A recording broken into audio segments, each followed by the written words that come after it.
The advisor to Gordon Brown wants to exterminate 1/2 of the population of the British Isles. Now, that's something Hitler might have tried to do, or Stalin. They didn't succeed. Will Gordon Brown do it? You can read this in the statements of these lunatics, radical environmentalists, fanatical Malthusians, tree huggers, whatever you want to call them.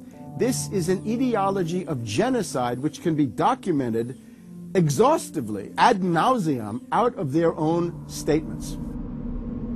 When Gore said the science is settled, that raised red flags amongst the media, and then also amongst a lot of other people that sort of knew that that wasn't true, other scientists, and started to look at it. And of course, the more they looked at it, the more they realized, no, science is never settled. What is coming down now is environmentalism is nothing but phony science. Nothing but phony science. And if we really believe in the environment, if we really believe in freedom, if we really believe in truth, we need to get some straight answers. Now, the Kyoto Agreement, of course, was reached in the city of Kyoto. And what was interesting was several things came out of that. But the first thing was that not all countries had to participate in Kyoto, but not all had to take action. Only the developed nations were required to reduce their level of CO2. The developing nations were excluded. Now, of course, at that time, China was, and in some ways you can argue it still is, a developing nation. So it wasn't required to meet any targets under Kyoto, nor was India. The U.S., of course, held out. And what's interesting is that the U.S. Senate voted 95-0 against the Kyoto Accord, even though Al Gore was the vice president at the time.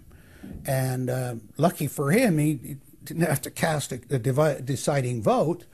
But so it was 95-0 against it, because the U.S. Senate saw, no, this is a socialist distribution of wealth. This is going to cost jobs and economy, and so they scrapped it completely. We're now told that you have to buy carbon offsets. In other words, if you have sinned by having a carbon footprint and by carbon emissions, you've got to buy a carbon offset, which is usually a scam. Somebody claims to have planted an acre of grass in the third world. It never happened. They take your money and laugh all the way to the bank. But they're telling you that in order to cleanse your guilt, you've got to buy a carbon offset. Talk about carbon polluters. You talk about them. It's my understanding that back in 1997, when you were vice president, Enron's CEO, Ken Lay, was involved in discussions with you at the White House about helping develop this type of policy, this trading scheme. And is that accurate? Is it inaccurate? It's been reported. I don't know, but I met with Ken Lay, as lots of people did, before anybody knew that he was a crook. Right, and clearly you can see why so many of us are concerned about this type of cap-and-trade energy tax that would be literally turning over this country's energy economy. I didn't know him well enough to call him Kenny Boy. Well, but you knew him well enough to help devise this trading scheme, and obviously we know what Enron and these big guys on Wall Street like Goldman Sachs, and I know you've got interest with Goldman Sachs. No. Well, that's been reported. Is that not accurate? No, I wish I did. With executives from you're partnered in companies with executives from Goldman Sachs. Well, if you're not. Al Gore has got to be the greatest con artist in modern history. This guy claims he invented the internet, even though it's on record he's a liar, and he got away with it. He was the pitch man that successfully sold, as vice president, NAFTA and GATT, that's lowered the standard of living in the United States and Mexico and almost completely deindustrialized our country. Now he's saying you should pay him and his private company, set up by Enron, a carbon tax on breathing. Look, if you want to buy Al Gore's propaganda, go ahead. But before you do that, you should at least look into the claims he's making. There was a meeting in the White House in 1998 between Al Gore and Bill Clinton, Ken Lay, and Lord Brown. Okay, well, who were these people? Well, we know the president, the vice president. Ken Lay, of course, was the president of Enron. And Enron was a major, major player in the carbon credit, carbon trading. And in fact, stood to make an enormous amount of money out of it. And so it was part of I think, part of the collapse of Enron. And Lord Brown, of course, was the head of the largest oil company in the world. And they were looking to buy into this, as is happening now, where the energy companies are becoming the big promoters of, oh, we got to go green, we got to go to alternate energies, and all of this this stuff. They saw a business opportunity and leapt onto it, and one that would make them look green again. When it came time for the 1,200-plus page greenhouse gas emission and carbon legislation to be voted on, the Speaker of the House, Nancy Pelosi, would not let the Republicans, or even members of her own party, see the bill until minutes before the vote. Republican Minority Leader John Boehner engaged in a rare House filibuster and read shocking section after shocking section from the legislation. Now, I really hate to do this, but when you file a 300-page amendment at 3:09 a.m., the American people have a right to know what's in this bill and have a right to know what we're voting on.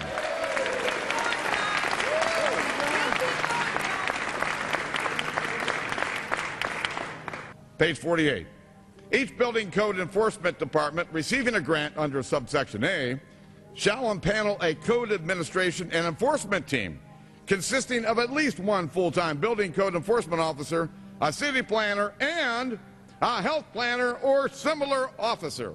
I can take you to Chickasaw, Mercer County in my district. They don't have one full-time person that works for the village, all right, not one. Look at the mandate on every city, village in America right here in this bill.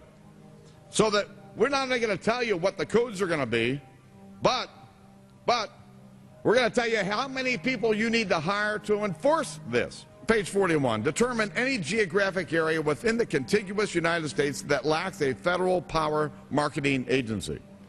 Because, you know, we can't move power around the country without a federal power marketing agency. We do it today, but now we have to have a new government agency to do this. All California housing standards are now going to be imposed on every American community. You don't have the right to have your own building standards in your community or in your state. Hell no, the federal government's going to tell you what they are.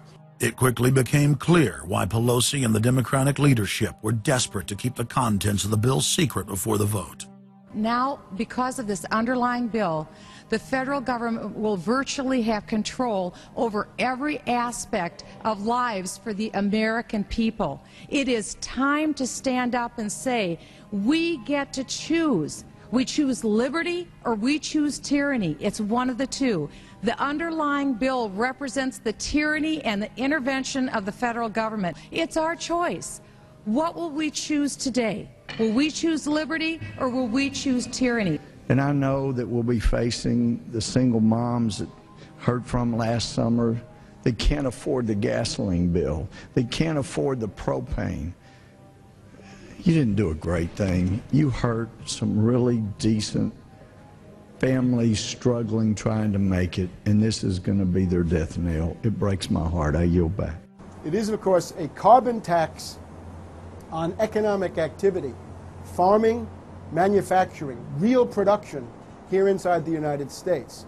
It would tend to shut down even those miserable remains of an industrial economy that we still have after the collapse of the Detroit automakers and their related subcontractors and so forth. Every home and business in the United States would be federally regulated and controlled. Mandatory home inspections will be carried out by federal inspectors, and it's all at the expense of the homeowner. In New York, they're called the environmental police. On this day, a surprise visit to a market in Brooklyn's Chinatown. And every day you're not in compliance, you face huge fines. Go to page 235. The Secretary may set and collect reasonable inspection fees to cover the cost of inspections required. So number one, they can come in, the federal government can come in, inspect your house, and send you the bill. And if they find that you're out of compliance with this new federal code, the Secretary shall assess a civil penalty for violations of this section. And then further, going to page 236, each day of unlawful occupancy shall be considered a separate violation. We're setting up a global warming Gestapo that can literally come in, and now this new term, unlawful occupancy. So now living in your home is considered unlawful under this bill. This is ludicrous. Worst of all, carbon czars in more than 35 federal agencies are given unlimited dictatorial power to tax all forms of carbon and carbon emissions.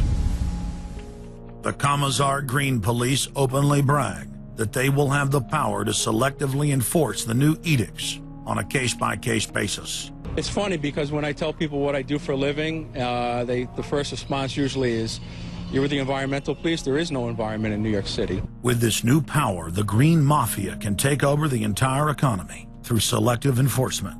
We know, Madam Speaker, that this national energy tax will cost the American people $2 trillion. We know that. We know this will result in a loss of 2.5 million jobs every year for the American people. We know that.